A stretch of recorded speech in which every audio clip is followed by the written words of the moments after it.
میں نماز تو پڑھتی تھی لیکن نہ دھیان ہوتا نہ سکون ملتا، اور میرے گھر والوں کو جب چاہت سے پڑھتے دیکھتی تو خیال آتا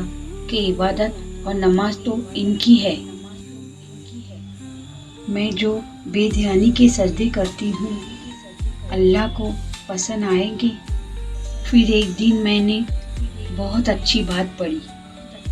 کہ اللہ کو کیے گئے سجدے کبھی بیکار نہیں جاتے،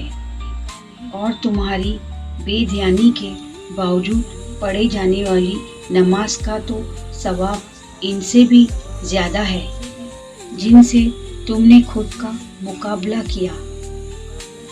تم خود سے لڑ کر اپنے نفس کو، شیطان کو مات دے کر نماز پڑھتے ہو، تو ایسے میں کیے گئے سجدے اللہ کو بہت پسند آتے ہیں۔